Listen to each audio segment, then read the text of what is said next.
গতিকে ইয়াত Australian broiler chicken তাক লৈ পেলাই এই আমাৰ নেমু পাত দি পেলাই এটা বস্তু বনাইছো। এটা নামটো কি? ডিছটোৰ নামটো কি? এইটো ডিষ্ট্ৰিক্ট এইটো জুবিনৰ নেমু চিকেন আৰু জুবিন নেমু চিকেন। জুবিনৰ নেমু চিকেন। অ'কে।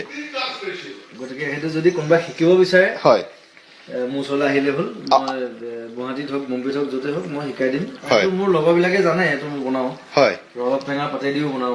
গতিকে আজি এইটো স্পেচিয়েল ডিছ বনাইছো। মানে এইটো আজি কিবা স্পেচিয়েল কাৰণটো কি? মানে আপুনি অষ্ট্ৰেলিয়াত প্ৰথমবাৰ আহিছো কাৰণে এটা স্পেচিয়েল ডিছ বনাইছে আপুনি।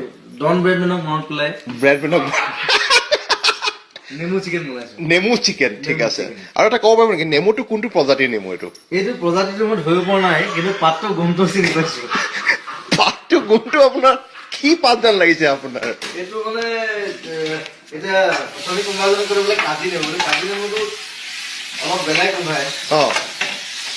ইয়াৰ গোন্ধটো অলপ বেলেগ। এইটো কি? চাইজটো বেলেগ, ডাঙৰ। এইটো অষ্ট্ৰেলিয়ান মানুহবিলাকো ডাঙৰ হয়। হয় এইটো হয় অৱশ্যে, এইটো ঠিকেই কৈছে আপুনি। অষ্ট্ৰেলিয়ান মানুহবিলাক যেতিয়া ডাঙৰ হয় নেমুটো ডাঙৰ হোৱাটো স্বাভাৱিক কথা। স্বাভাৱিক, সঁচাই ঠিকেই কৈছে। কিন্তু আপুনি এইটো ক'ব নেকি যে এই নহৰু আদা চব ডাঙৰ, চব ডাঙৰ, মানুহো ডাঙৰ ইয়াতে? ডাঙৰ চব। অঁ গতিকে এই অষ্ট্ৰেলিয়াত আৰু গান গাবলৈ মাতি পঠাইছে এওঁলোকে।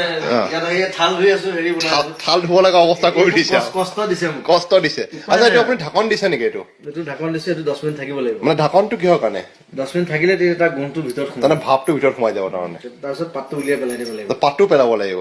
তাৰপিছত আপুনি আৰু কিবা বিশেষ সৰঞ্জাম দিব নেকি? সৰঞ্জাম কিবা বেলেগ ধৰণৰ স্পাইচেছ? মেৰিনেটটো মই কৰি নিদিওঁ, সেইটো শিকিবলৈ আহিব লাগিব। আচ্ছা মেৰিনেটটো আপোনাৰ পৰা শিকিব লাগিব চাগে। মেৰিনেটটো কৰিলে দিগদাৰ হৈ যাব।